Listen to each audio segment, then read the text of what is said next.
Hello student.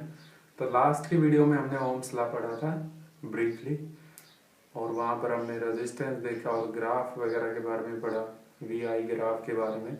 ठीक है, अब हम देखेंगे कि डिपेंडेंस ऑफ रेजिस्टेंस। ठीक है, सबसे पहले factor on which the resistance of a conductor depends.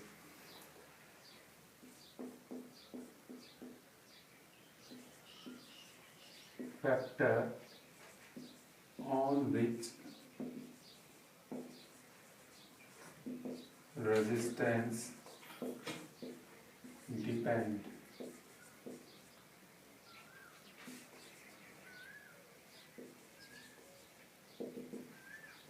कौन कौन से फैक्टर पर रेजिस्टेंस है वो क्या करता है, डिपेंड करता है। ठीक है, सबसे पहले the resistance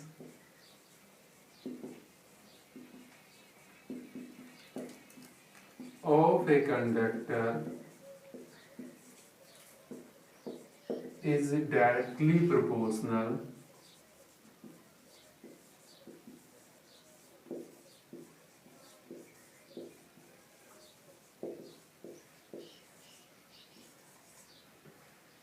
to the length of conductor। ये कहना चाहता है कि रेजिस्टेंस है किसी भी कंडक्टर वो डायरेक्टली प्रोपोर्शनल होता है किसके, लेंथ ऑफ कंडक्टर के। ठीक है, तो यहां से हम लिखे तो आर डायरेक्टली प्रोपोर्शनल है किसके, एल के। जितनी ज्यादा लेंथ उतना ही ज्यादा क्या, रेजिस्टेंस। ठीक है, इसको इक्वेशन क्या मान लेते हैं, फर्स्ट मान लेते हैं। ठीक है, सेकंड पॉइंट किस फैक्टर पर डिपेंड करता है, the resistance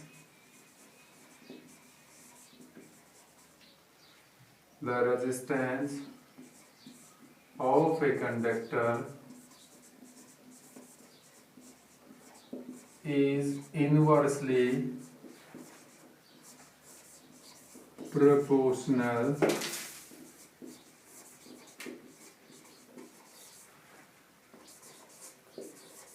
to the cross-sectional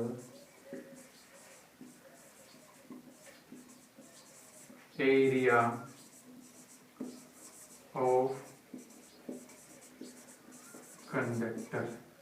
ये कहना चाहता है कि जो रेजिस्टेंस है कंडक्टर का वो इनवर्सली प्रोपोर्शनल होता है किसके, inversely proportional cross sectional area of the conductor. तो क्रॉस सेक्शनल एरिया मैंने पहले भी बताया, अगर बच्चों अभी आपको ये नहीं पता क्रॉस सेक्शनल एरिया, तो देखिए ये जो मार्कर है, ठीक है, मार्कर का ये वाला जो एरिया है, ये वाला, या कैप ले तो कैप का जो ये एरिया है, ये वाला, ये जो एरिया है ऐसे, ये इसका क्या है, क्रॉस सेक्शनल एरिया। ठीक है, क्रॉस सेक्शनल एरिया। ठीक, तो इसके क्या, इनवर्सली प्रोपोर्शनल। मतलब क्या है, अगर हम यहाँ देखें इसको समझने की कोशिश, जितना ज्यादा क्रॉस सेक्शनल एरिया उतना ही कम क्या, रेजिस्टेंस। जैसे जैसे क्रॉस सेक्शनल एरिया बढ़ेगा वैसे वैसे रेजिस्टेंस घटेगा। मतलब ये हुआ, अगर आप एक पतली वायर यूज करते हैं तो उसका रेजिस्टेंस क्या होगा, ज्यादा। अगर उसी मटेरियल की आप एक थिक वायर यूज करते हैं, मोटी वायर यूज करते हैं, तो उसका रेजिस्टेंस क्या होगा, कम होगा। ठीक है, third point, nature of material. nature of material of the conductor। जो रेजिस्टेंस है किसी भी कंडक्टर का वो मटेरियल के नेचर पे भी डिपेंड करता है कि जो कंडक्टर है वो किस चीज का बना हुआ है, आयरन का है, कॉपर का है, क्रोमियम का है, सिल्वर का है, किस चीज का है। ठीक है, इस बात पे भी डिपेंड करता है कि किस नेचर का है वो कंडक्टर, किस चीज, कौन से मटेरियल से बना हुआ है। ठीक है, अब देखिए आगे, resistance of a conductor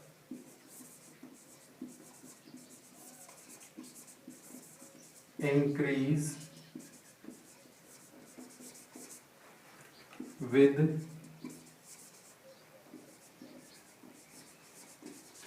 increase in temperature. ये कहना चाहता है कि जो रेजिस्टेंस है कंडक्टर का, किसी भी कंडक्टर का रेजिस्टेंस वो बढ़ेगा, इंक्रीज हो जाएगा, किसके साथ साथ? टेम्परेचर के इंक्रीज होने के साथ साथ। अगर ये बात आपको नहीं समझ में आई तो इससे प्रीवियस वीडियो में हमने जो काज ऑफ रेजिस्टेंस है उसमें समझाया है कि वहाँ टेम्परेचर हीट कैसे प्रोड्यूस होती है, कैसे कोलिजन होता है, वहां से आप इस चीज को समझ सकते हैं अच्छे तरीके से। टेम्परेचर जैसे जैसे इंक्रीज होगा कोलिजन उतनी ही ज्यादा बढ़ेगी, और जितनी ज्यादा कोलिजन होगी उतना ही ज्यादा क्या होगा? रेजिस्टेंस। तो वहाँ कोलिजन के बारे में हमने बताया कि इनके बीच कोलिजन है, एटम इलेक्ट्रॉन वगैरह इनके बीच में। आप उस वीडियो को देखिए अच्छे तरीके से, आपको समझ में आ जाएगा ये पॉइंट। ठीक है, अब देखिए आगे। अब इन दोनों इक्वेशन से हम इसको इक्वेशन मान लेते हैं सेकेंड और इसको इक्वेशन फर्स्ट। इन दोनों को कंबाइन करेंगे, कंबाइन कर देते हैं इन दोनों इक्वेशन को from first and second. From equation first and second are directly proportional L by A, L by A। ठीक है, अब देखिए आगे, ये नोट कर लीजिए।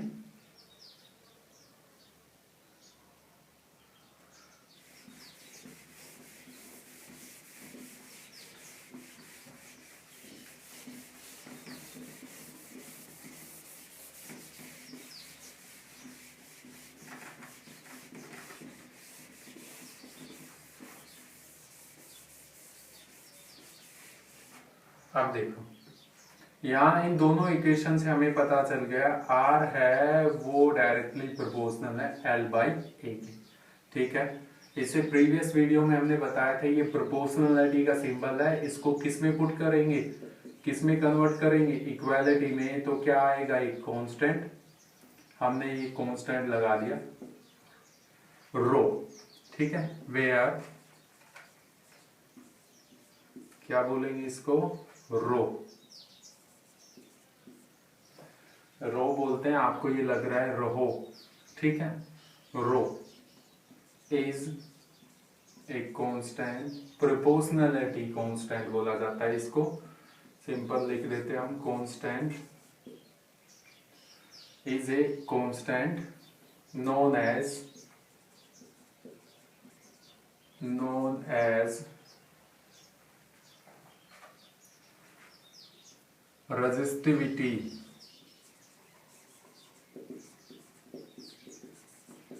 of material of the conductor। ठीक है, अब देखो यहां से ये एक नई टर्म आ गई, जैसे V डायरेक्टली प्रोपोर्शनल किसके था? I के। ठीक है, तो वहां से V is equal to IR आया था रेजिस्टेंस, उसी तरीके से ऐसे क्या है इस फॉर्मूले में? रो। ठीक है, रो। अब देखिए ये क्या होती है? रेजिस्टिविटी किसकी? मटेरियल की। कौन से मटेरियल की? जिससे क्या बना हुआ है? कंडक्टर।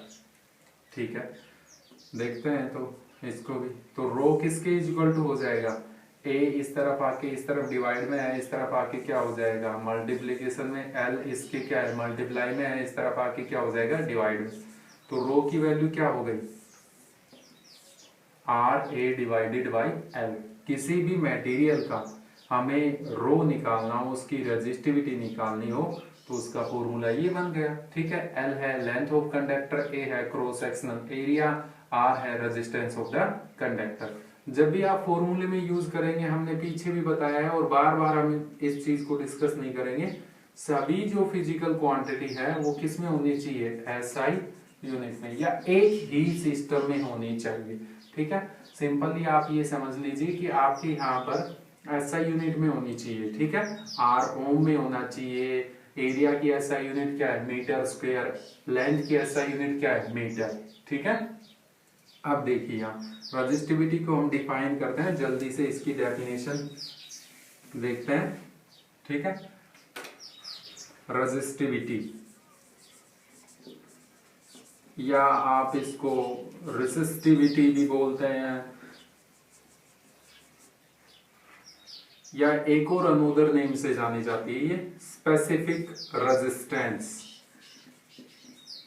एक ही बात है, रेसिस्टिविटी या रेजिस्टिविटी बोल दो या specific resistance.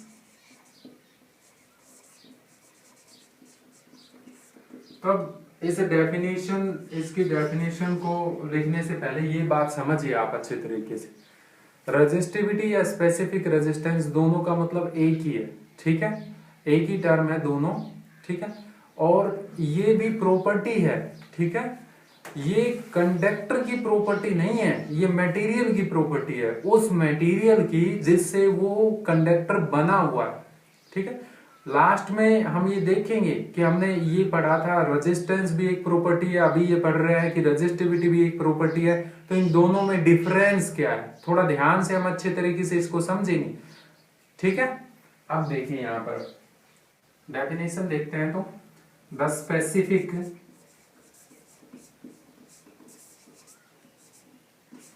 Resistance of a material of a conductor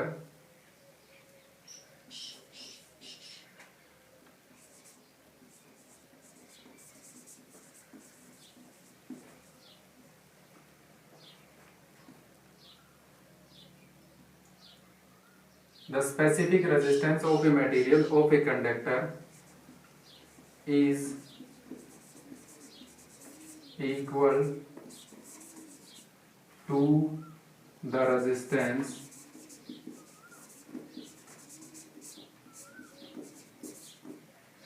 of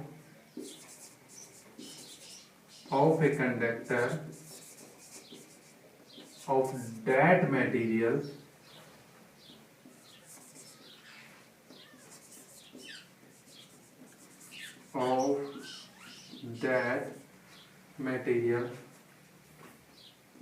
of 1 meter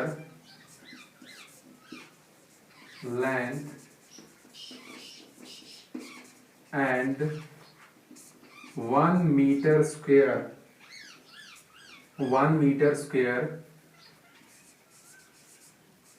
area of cross section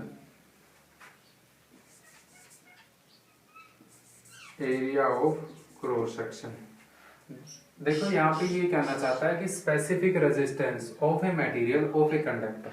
ठीक है, मतलब किसी भी मटेरियल का स्पेसिफिक रेजिस्टेंस है वो इक्वल होगा रेजिस्टेंस के, किसके रेजिस्टेंस के, एक कंडक्टर के रेजिस्टेंस के, एक कंडक्टर के रेजिस्टेंस के ऑफ दैट मटेरियल, उसी मटेरियल से बने एक कंडक्टर के रेजिस्टेंस से। और वो जो कंडक्टर है उसकी लेंथ कितनी होनी चाहिए, 1 मीटर, और उसका क्रॉस सेक्शनल एरिया कितना होना चाहिए, 1 मीटर स्क्वायर। ठीक है, अब थोड़ा ध्यान से समझिए, यहाँ इसको मैं समझाने की कोशिश करता हूँ। यहाँ पर हमने ये एक कोई भी एक कंडक्टर ले लिया, ये ऐसे, ये कोई भी कंडक्टर किसी भी मटेरियल का बना हुआ है, सपोज कर लेते हैं कॉपर का बना हुआ है। किसका बना हुआ है, कॉपर।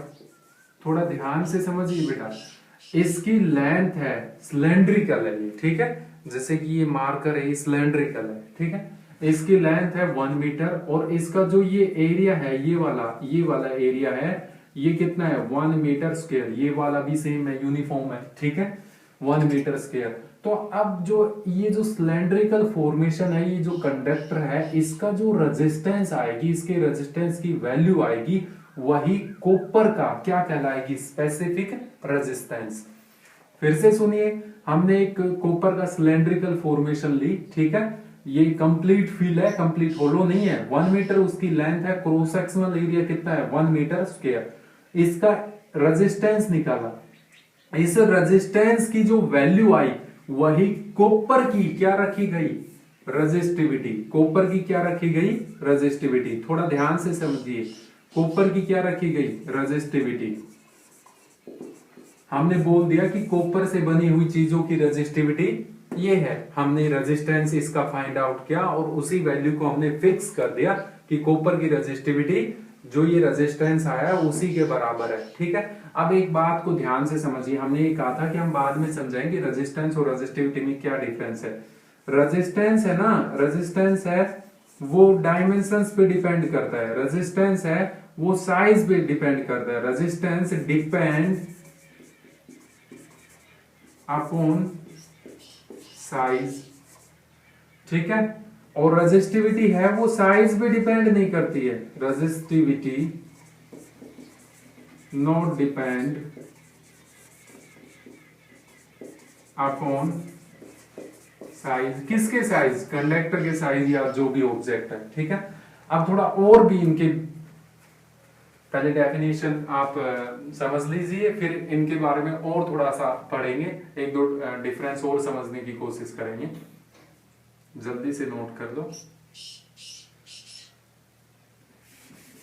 अब देखो यहां पर हमने ये कहा कि रेजिस्टेंस है डायमेंशंस पे, साइज पे डिपेंड करता है, लेंथ बढ़ेगी तो रेजिस्टेंस बढ़ेगा। अब थोड़ा ध्यान से समझिए अच्छे तरीके से, मैं एक एग्जांपल लेके समझाता हूं किसी चीज का। कॉपर से बनी हुई बहुत सारी चीजें हैं, तीन चीजें हैं कॉपर से बनी हुई चीजें। एक स्फीयर है